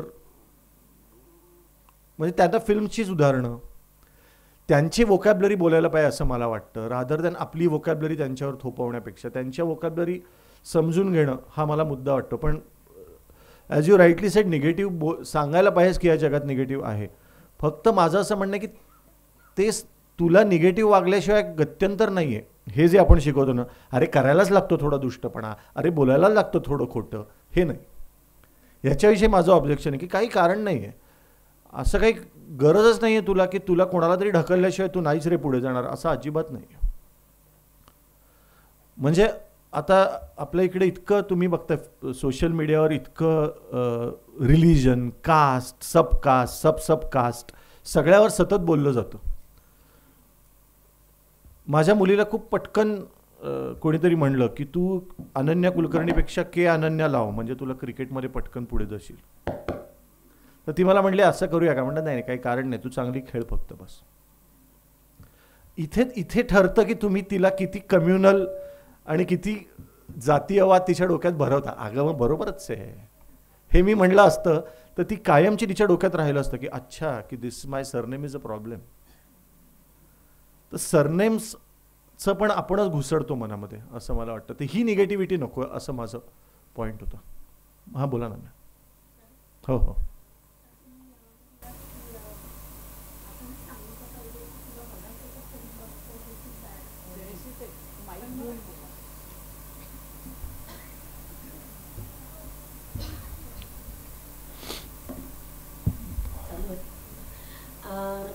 की तुला आपण लिंक सांगतो की तुला बघायचं तर बघ, पण दिस इज बॅड लिंक असं आपण सांगावं. पण ती बॅड का वाटते आहे, का आहे असं ते सांगता आलं पाहिजे मला वाटतं. नक्कीच सांगता आलं आणि, पाहिजे, बरोबर. दुसरं मग ते पण रिलेटिव्ह असू शकतं असं मला वाटतं. नाही, असं बॅड वाटतं लिंक, का? हा बॅड लिंक रिलेटिव्ह असू शकते, पण मला असं वाटतं की bad link is not necessarily फक्त काहीतरी अश्लील आहे एवढंच नाही आहे. Bad link can lead to तुमचा बँकेतला लॉस होईल सगळा घरचा, किंवा तुझी सगळी इन्फॉर्मेशन जाईल तिकडे गुगलवर. हे मुलांना जास्त पटतं, कारण मुलांना आता काय माहिती आहे का, न्यूडिटी आणि हे आता प्रत्येक तुम्ही बघा इतकी खटकन एका ते साधे इंस्टाग्राम रील बघताना किंवा यूट्यूब शॉर्ट्स बघताना पण त्यांना बघायला मिळतं. मुद्दा तो नाही, मुद्दा त्यांना वेगळ्याने सांगितलं ना की ह्यानी तुझी इन्फॉर्मेशन जाईल, ह्यानी मुलांना एकदम हो असं होऊ शकतं. किंवा तू ही साईट बघता बघता तुझे फोटो काढले जाऊ शकतात आणि तुझा चेहरा वेगळ्या ठिकाणी वापरला जाऊ शकतो, म्हणून तू करू नकोस. मला असं वाटतं एक्झाम्पल म्हणून सांगतो की तो थोडा नुसतं स्टेटमेंट करण्यापेक्षा if you can make a small story आणि त्याचं का हे मुलांना, की शनिवारी नखं कापू नयेत इतकं ते हे नाही आहे असं वाटतं. आत्ताची मुलं ऐकणार नाहीत आणि असं सांगितलं तर त्यांना खूपच जास्त रिझनिंग लागतं आणि ते विचारत राहतातच ती, का नाही का नाही. आणि तेवढा पेशन्स पाहिजे, नाही तर पहिला मुद्दाच काढू नये असं माझं म्हणणं आहे. की पुढचे 6 मुद्दे सॉल्व्ह करायची ताकद नसेल तर. धन्यवाद. Good morning. Good. माझं नाव डॉक्टर मृण्मयी हर्षे. मी विखे पाटील स्कूलमध्ये एक स्कूल काउन्सिलर म्हणून काम करते. Right now I am dealing with the higher section, तर 6 to 12च्या मुलांबरोबर मी डील करते. तर मला विचारायचं होतं, स्टोरी टेलिंग ह्या मुलांसाठी कशा प्रकारे करायला पाहिजे. I do a few things myself, स्वतःहून एक्सपेरिमेंट करून, पण असं काय आहे का की जिथे म्हणजे काही सेट ऑफ स्टोरीज आहेत किंवा जे आम्ही वाचू शकू, किंवा मोठ्या मुलांना स्टोरी टेलिंग कशा प्रकारे करायला पाहिजे. That's my question. ॲक्च्युली मोठ्या मुलांना यू कॅन आज aim to create stories together. ते 10 लोक एकत्र बसले तर त्यांना सांगा ना की चला तुम्ही एक सुरुवात कर आणि लेट्स मेक अ स्टोरी. आणि किती पॉसिबिलिटीज आहेत एका स्टोरीमध्ये असं पण असू शकतं. मला असं वाटतं त्यांना या एजमध्ये ना सगळीकडेच बघायचा असा असतो दृष्टिकोन. 9वी 10वीतली जी मुलं असतात त्यांना तुम्ही काहीही सांगा, त्यांनासाठी की त्यांना असं वाटतं की त्यांना जे सुचतंय ते भारी आहे, मग त्यांना तुम्ही सांगा. मला असं वाटतं की या एजमध्ये थोडं त्यांना हिरो करायला लागतं. का तुमच्या वेळेत तुम्ही वाचलेल्या गोष्टी सांगा ना, किंवा त्यांच्या वोकॅब्युलरी. मला असं वाटतं की तुम्ही इंस्टाग्रामवर एखादा मेसेज वाचलेला तुम्हाला आवडला का, प्रत्येकाकडे काहीतरी वन लायनर्स असतात, त्याच्यावरनं काही आपण गोष्ट करू शकतो का,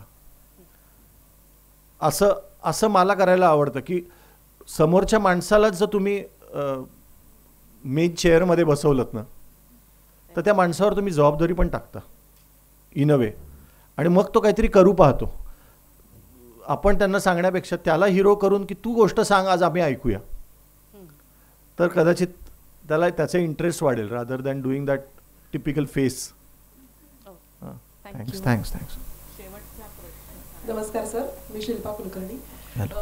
मगाशी तुम्ही संगीताचं जे बोललात की मुलांना आपण तो हे द्यावा की संगीत कुठलं ऐकायचं कुठले नाही हे, तर एक टीनेजर्सची मुलं जी असतात तर ते त्यांचं एक प्रकारचं संगीत ऐकत असतात.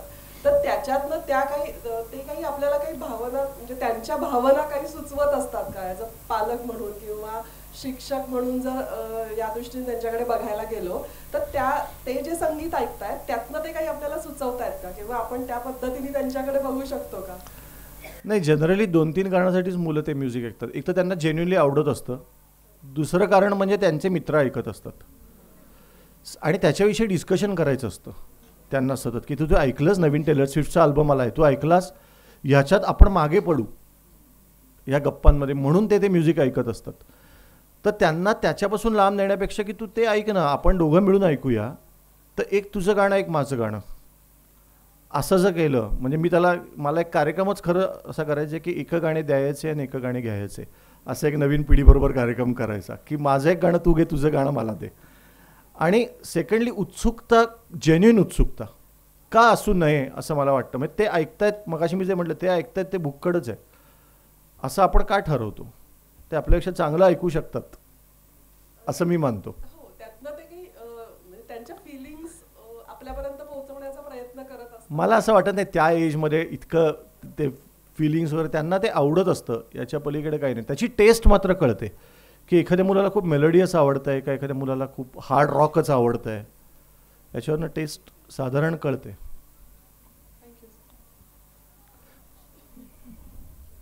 हो, थँक्यू परत एकदा. मला इतक्या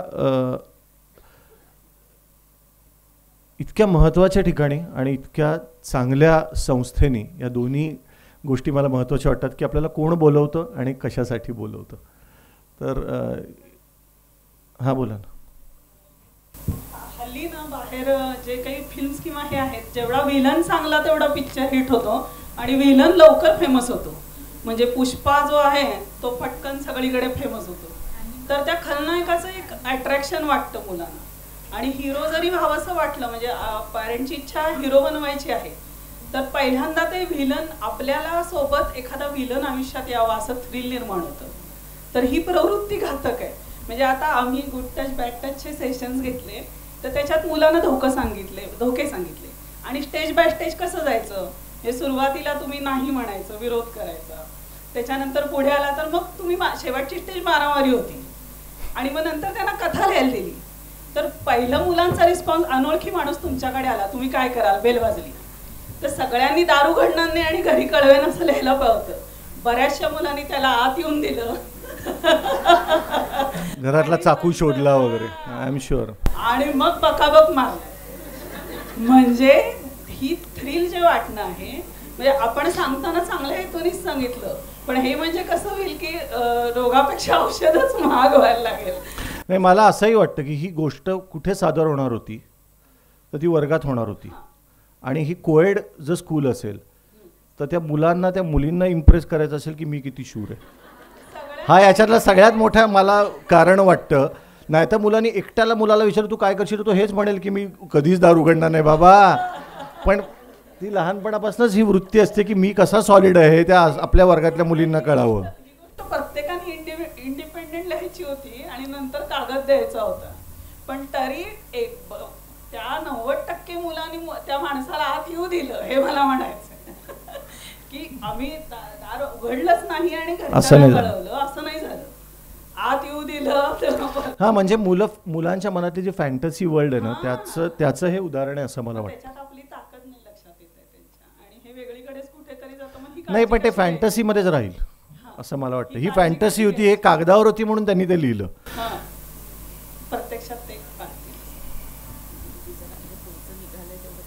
तर परत एकदा सगळ्यांचे आभार मानतो. सगळ्यांना या दोन्ही दिवसासाठी शुभेच्छा देतो. तुम्ही खूप मजा कराल याची मला खात्री आहे, कारण अशा प्रकारचं एक्सचेंज होणं हे खूप इंटरेस्टिंग आहे. तुमचे पण सेशन्स असतील तर एकमेकांच्या अनुभवाच्या गोष्टी सांगा भाषण करण्यापेक्षा, अशी मी तुम्हाला विनंती करतो. आणि मला इथे बोलवलं खरंच इतक्या महत्त्वाच्या ठिकाणी, महत्त्वाच्या कामासाठी आणि एका अत्यंत चांगलं काम करणाऱ्या संस्थेने बोलवलं, याच्यासाठी खूप मनापासून धन्यवाद देतो. भेटूया.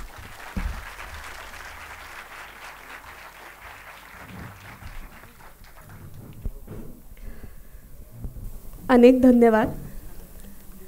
आत्ता येताना सूत्रसंचलन करायचं म्हणून मलाही खूप दडपण होतं, पण येताना गाडीवरून सोडताना मला माझ्या नवऱ्यानी स्वामी विवेकानंदांचीच एक गोष्ट सांगितली आणि त्यानंतर माझं दडपण जरा आत्ता तरी कमी झालं आणि या सरांच्या मनोगतानंतर तर अजूनच कमी झालं. त्यामुळे गोष्ट जसं लहान मुलांसाठी तर तशी मोठ्यांसाठी पण तितकीच प्रभावशाली ठरते. तर पुन्हा एकदा लीनाजी आणि डॉक्टर सलील कुलकर्णी यांचे मी आभार मानते. यानंतर आपली एक छोटी 10 मिनिटाची मोकळीक असणार आहे.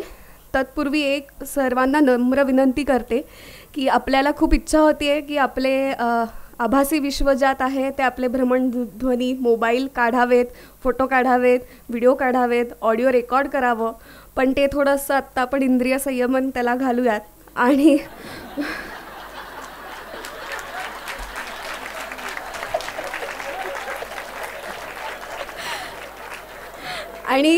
आभासी विश्व सोडून श्रेय शाळेला आहे, प्रबोधिनी प्रशालेला आहे. तर आपले आभासी विश्व सोडून वास्तविक विश्वात येऊयात, ज्याने की आपल्याला मुलांच्या भावविश्वात जायला मदत होईल. आणि आपण यूट्यूबवर नंतर हे अपलोड करणारच आहोत. तर आता यानंतर आपण छोटी मोकळीक घेऊयात. बाहेर सर्वांसाठी कॉफीची सोय केलेली आहे, त्याचा आपण आस्वाद घेऊयात. स्वच्छतागृह वापरायचे असेल तर या हॉलमधनं बाहेर पडल्यावर मागील बाजूस स्वच्छतागृह आहे. ठीक 10 मिनिटात आपण परत सभागृहात स्थानापन्न होऊयात. धन्यवाद.